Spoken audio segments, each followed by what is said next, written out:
I think this session should be a very interesting one.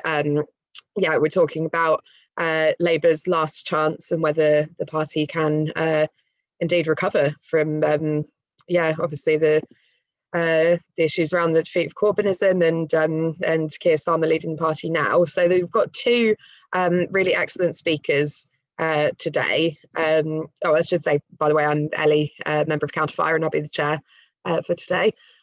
We have Chris Nineham with us, who's a founding member of Counterfire, an activist and an author, including his most recent book, which is called The British State, A Warning. It's very relevant, obviously, at the current time. And we also have Holly Rigby, who is a teacher, an activist and a writer. She's currently writing a book about schools, which we'll look forward to once that's published. And she's also a former, emphasis on the former, Labour Party and Momentum activist. So her viewpoint will be really crucial to today's meeting. So we'll start with Holly and then go on to Chris, and then there'll be lots of time for contribution and discussions. So I'll hand it over to Holly to start with. Great. Yeah, thank you so much, Ellie, and thank you for inviting me to speak today. Well done to the Counterfire team for making this happen. I did say on Facebook before that I do think these weekend festivals are so important at joining the dots on different struggles, and I personally learn so much from them and find them very formative. So I'm really looking forward to the discussion afterwards. So we're obviously talking today about the future of the Labour Party, but I actually wanted to start with some comments just on this current Conservative government, because we obviously will be talking at length today about Keir Starmer and the many failures that he has kind of shown throughout the pandemic. But actually I think it's really important to talk first about what he has allowed the Tories to get away with by failing to provide any meaningful challenge or opposition. So that's just how I wanted just to begin, because 150,000 people have died with COVID-related deaths since the start of the pandemic. In Boris Johnson's own words, he said, "Let the bodies pile up." And I was thinking about writing this speech, and for me, 150,000 is a kind of grief that I kind of find hard to hold as a number in my head, and there's a sort of risk it ends up sounding like a statistic, I think. So I just wanted to start by talking about one of the people that we've lost. Sonia Ellington was a 57-year-old teacher. She taught at Woodbury Down Primary School in Hackney. And Sonia died on Christmas Eve, having contracted COVID in the final week of school. And obviously, as a teacher myself and a member of the National Education Union, her death sits particularly heavily on my heart. I actually just want to share with you a tribute that was written by Sonia's daughter on the crowdfunding page for her funeral, which I found very moving. So I'm just going to read a short bit of it. It says, "Sonia was an amazing primary school teacher for over 20 years. She was the one person everyone turned to whenever they needed help, advice, or just someone to have a chit chat with. She was a woman who outstretched her hands to help people without passing judgment. She became so many people's second mother. My mother loved her career as a teacher. I remember her fondly preparing her teaching plans for the week. She saw each and every student as if they were her own child. She dedicated so much of her personal time to make sure her students received the best teaching so their dreams could become a reality. Unfortunately, when the second lockdown happened, my mother, along with hundreds of other teachers, continued to educate and teach their students despite putting their lives at risk on the front line. Sadly, this is how my mother contracted COVID, and my mother passed away a week later. She will be missed by so many." So when Keir Starmer supported the government's reopening of schools, writing in the Daily Mail that schools should reopen, no ifs and no buts, this is the consequence of those words. A Black working class woman who dedicated her life to the flourishing of young people and who lost her life because this government puts profit over the lives of ordinary people. So whilst this government is literally killing our class, Keir Starmer says nothing at best and actively supports the government at worst. Instead, Keir Starmer has been obsessed with limp criticisms of the government's competence and delivery, failing to criticise anything like the substance of the handling of the pandemic. And he's failed to grasp that it's not just competence or delivery, but it's the entire approach of the government to handling the pandemic that must be challenged, which is that this government has put the profit motive time and again above protecting human life and human safety. And how do we know this? Well, let's look at the Sunday Times rich list this year. According to the Sunday Times, there are now 171 billionaires in the UK, 24 more than a year ago. This is now the highest number in the 33 years in the newspaper's rich list, with the combined wealth of billionaires growing by more than 1/5. These are the Tory government's closest friends and allies. Last year's richest person was vacuum cleaner inventor James Dyson. This is the same James Dyson, of course, who Boris Johnson promised to fix the tax status for Dyson employees so that ventilators that would save the lives of hundreds of thousands of people were being made for profit by the richest man in the UK. And what has Keir Starmer got to say about this?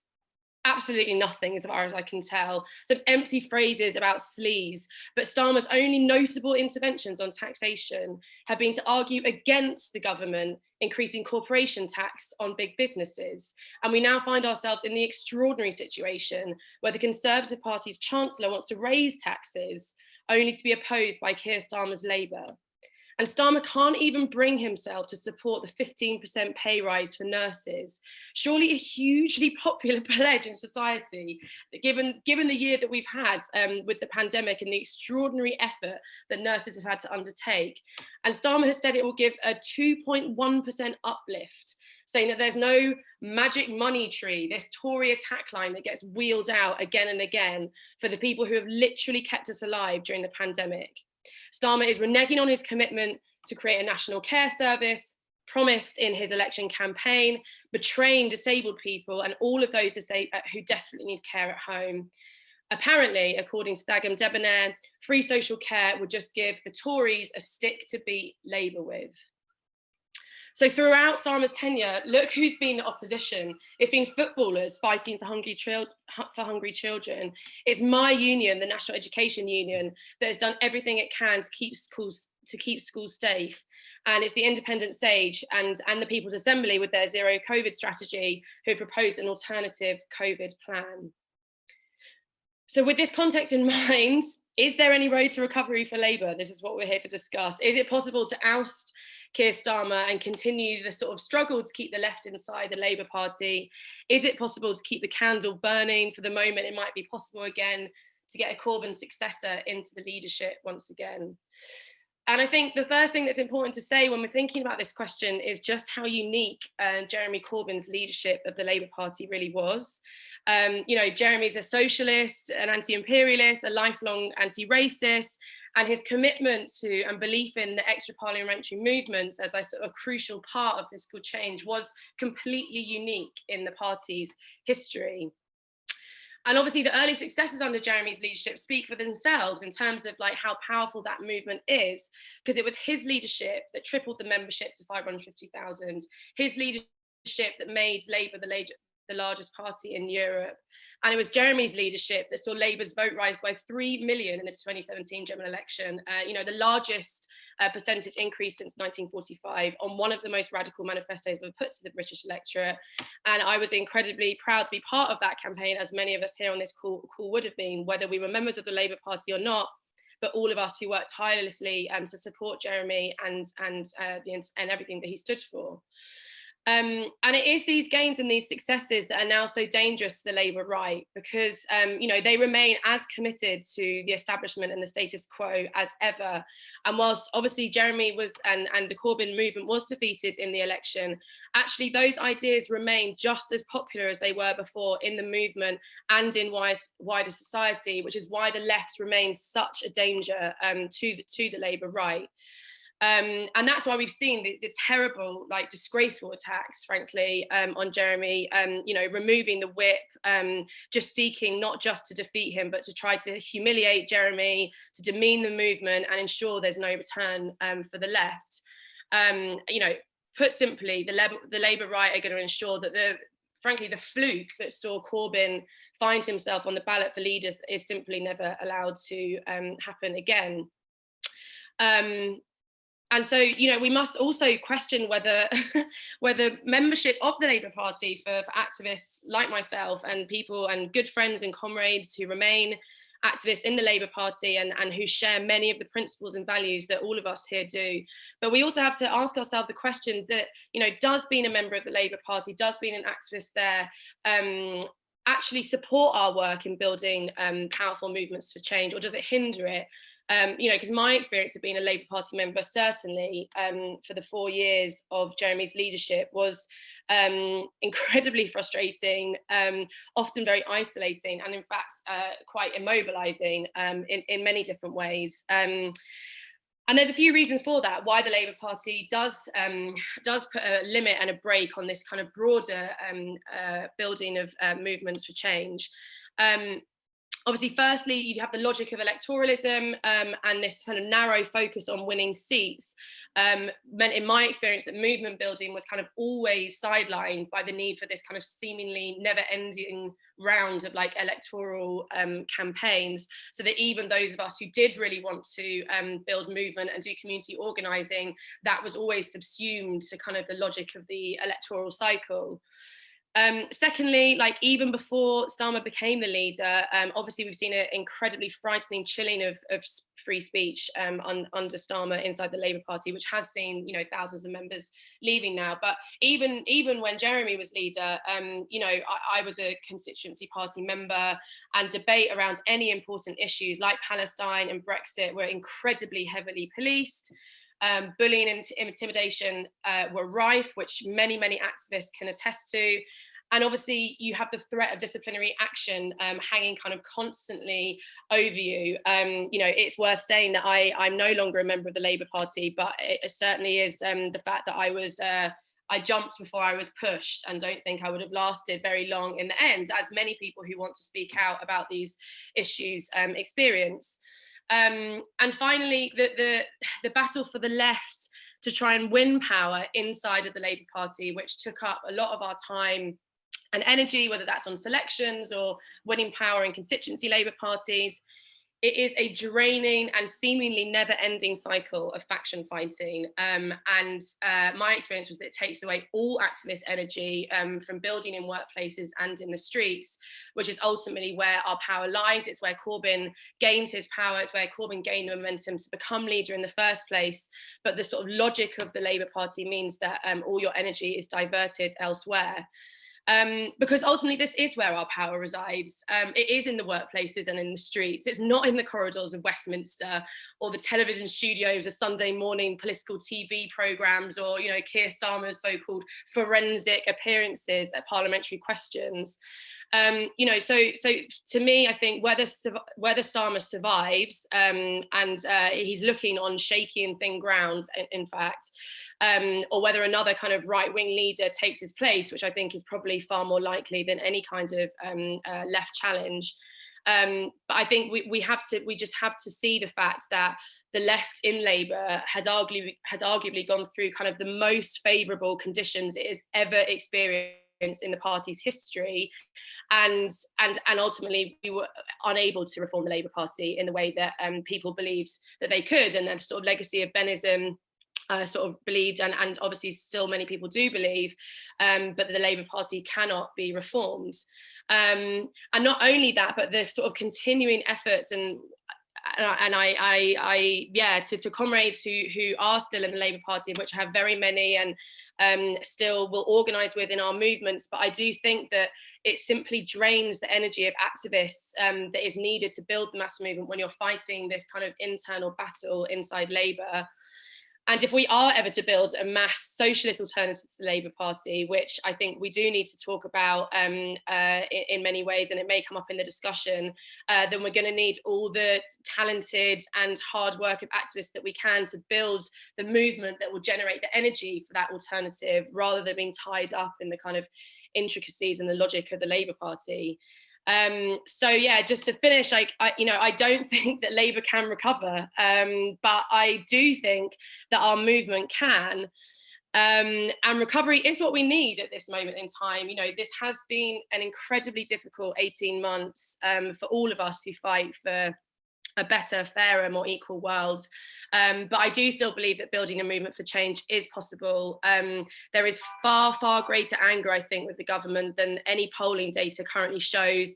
You know, Labour suffered a humiliating defeat in Chesham and Amersham. Obviously, you know, they lost their deposit, and apparently only like the amount of members in Chesham and Amersham were the ones who actually voted. But the Tories also lost a 16,000 majority.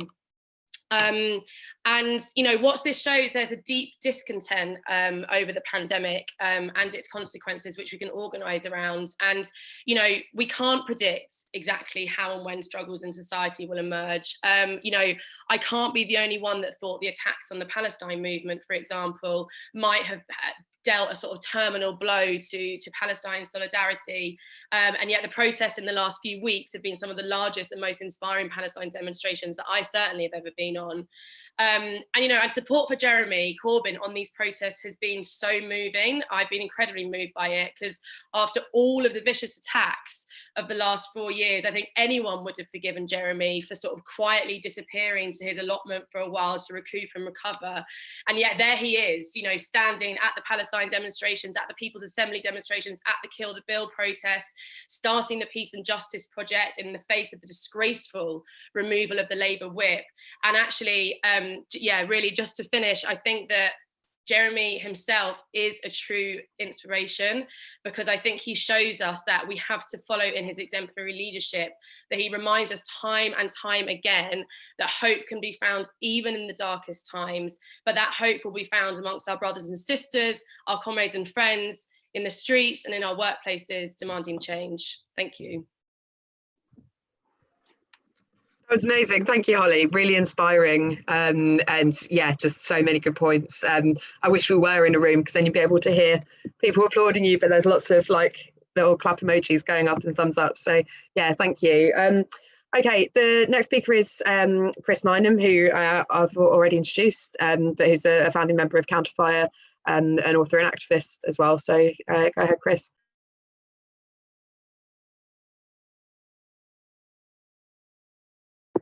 You'll need to unmute yourself, Chris. Yeah, thanks for that, Holly. That was really excellent. And in a way, I want to start by making almost start where you ended up, and just make some comments on the sort of bizarre situation we're in which we've had sustained attacks by Tory governments now for, you know, as many years as we can remember, since 2010. Polls actually show widespread support for social democratic policies, for renationalisation, for taxes on the rich, for more power to the unions, and so on and so forth. And yet Labour hasn't won an election for 17 years. And actually it's been moving, you know, with the obvious exception of the Corbyn years, it's ended up in a very right-wing place. And it's a strange situation. And I think we need to try and ask ourselves why it's happened. And I want to start by some general points, because actually this isn't just a British issue or a British phenomenon. If you look across Europe, social democratic parties, Labour-type parties, are facing crisis almost everywhere. I mean, in some countries like France and Greece and Italy, the traditional social democratic parties have pretty much disappeared or been completely marginalised. In Austria, in Germany, they really don't have an obvious path back to power, outside of making sort of, you know, very, very compromising coalitions. You've got a slightly better situation in Portugal and Spain, where the parties have kind of made alliances with the radical left. But by and large, the situation, the position for social democracy in its traditional form is very, very bleak. So that's the sort of general thing I think we need to address first of all. And the right's explanation is obviously, well, there's various different ones, but essentially it's the idea that workers have kind of broken from the left forever and embraced various forms of populism or nationalism, various forms of kind of right-wing politics. They're trying to argue that culture and identity has kind of trumped class interest or class consciousness. Obviously, the version in Britain is that they argue a new divide which is based on a caricature, their caricature of the Brexit vote, you know, with a sort of xenophobic right-wing white working class that feels more comfortable kind of with pro-Brexit Tories than it does with what they would regard as a kind of wider cosmopolitan left. So you've got various different versions of that argument, both in Britain and internationally, about what's happening coming from the left. And very, very kind of influential in the commentariat, in the media, and even to some extent on the left. I think we have to say the problem, and I guess this is obvious in a way, but the problem is really the other way round. The roots of the difficulties we face are in developments with the politics of social democracy, not developments in the heads of working class people. And I think this is to do with context, because social democracy, particularly its kind of Labour incarnation, its British incarnation, is that form of left-wing politics that is committed to change within the system, that is committed to change through persuasion and compromise and in the overall national interest. This has always been Labour's politics. It's the kind of heart of social democracy. And in the period of the long boom after the Second World War, there was some kind of space for this strategy. When profits were reasonably high, it was possible for the employers, and some employers actually saw some advantage in kind of having public housing and public education and the welfare state, and, you know, to a reasonable degree, whatever its limitations. To the extent that this actually in Britain became a kind of cross-party view. You have a situation post-war where I think the Tory party probably built more council houses than the Labour Party did in the post-war years. So that was the kind of boom years, and all this, of course, came crashing down, came to an end with the kind of crisis of profitability in the 1970s. The welfare consensus broke apart, profits were being squeezed, and basically capitalists were no longer prepared to pay for the social programs at this kind of level. And you had big business and its political supporters changing tack and going onto the offensive. And that's really what's happened since the end of the 70s. That was Thatcherism. That's what the last 4 decades have been, this new attack, this new form of neoliberal capitalism. And I think the difficulty is that in a time of heightened and sharpened class struggle by the bosses, a kind of politics based on negotiated class compromise almost inevitably leads to retreat. And it started very quickly. It started with Callaghan's Labour back in the 70s. It continued when President Mitterrand, the French socialist, kind of capitulated to the stock markets in 1983. And it found its sort of purest, most perfect form in Blairism and Blair's Third Way. And you had, I think it was 2002, you had Peter Mandelson say, we're all Thatcherites now, incredibly, not a quote that is often recalled, but he did actually say that. And so the results have been disastrous, really. I mean, under Blair, leaving aside the Iraq war, you had a massive increase in inequality, you have increase in privatization, a kind of, you know, embrace of the markets. You had, after the banking crisis, it was actually Darling and Brown who introduced the first austerity budget in 2009, Labour Party budget. And you know, in the years of opposition, even not an open opposition to austerity. And I think this is the context in which you have to understand what's going on today. It's led to retreats all along the line. The abandonment of class, local councils passing on the cuts rather than opposing them, which I think causes huge anger. You have Keir Starmer, as Holly was saying, Keir Starmer's dreadful response to the pandemic, where he says he's a loyal opponent, not an opponent at all, really, allowing Johnson to literally get away with murder. And all the sort of, you know, the response to Tory flag waving, rather than taking it on, it's kind of pumping up the patriotism, really. You know, you had that awful shot of Keir Starmer in front of the football on TV with his England shirt on and his pint of beer. And more seriously, as I think Lindsay mentioned earlier, I mean, I thought Angela Rayner's speech about the Afghanistan withdrawal in Parliament on Thursday was absolutely disgraceful. I mean, it was basically trying to outdo Johnson on jingoism. And so this is where you end up. And it's very, very dangerous and very serious. The problem is I think not that there's any real enthusiasm amongst workers for the Tories, but there is, and in fact, one of the reasons why I think you can prove that is the massive increase in abstention rates in the various elections we've seen recently, particularly the council elections in May. The problem is you can't expect to win working class votes if you're not prepared to propose and to implement policies that will benefit the working class.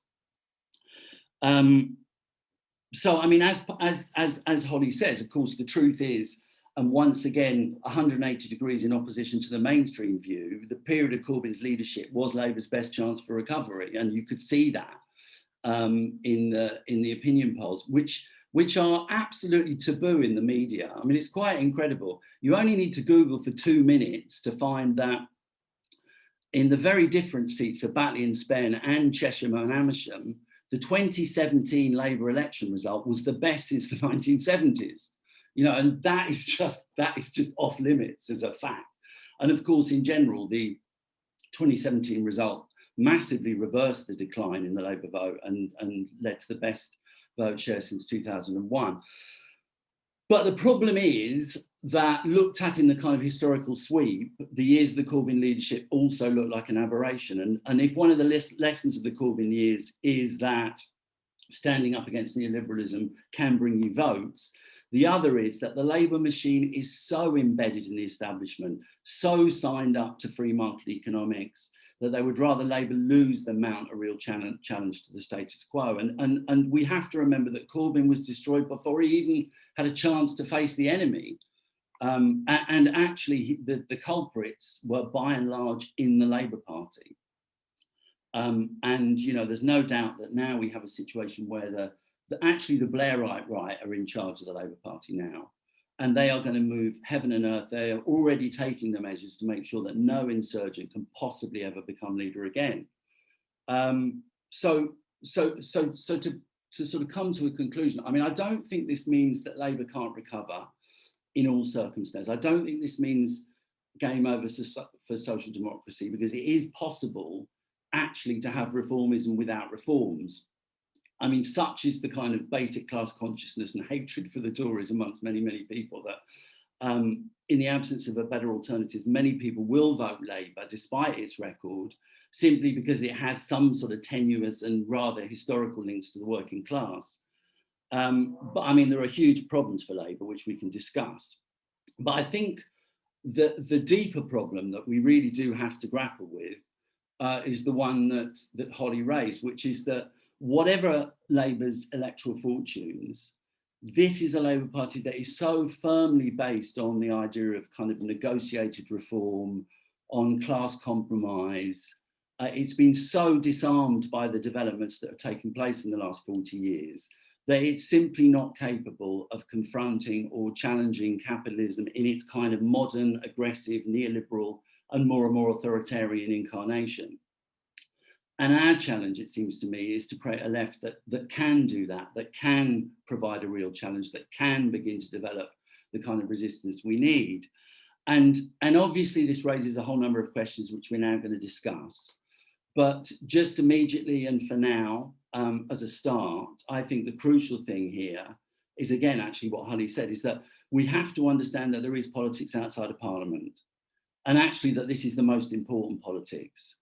If you think about the most significant things that have happened in British society over the last 20 years, a lot of them will be things that happened because of the movements that had nothing to do with Parliament, or certainly weren't initiated in Parliament.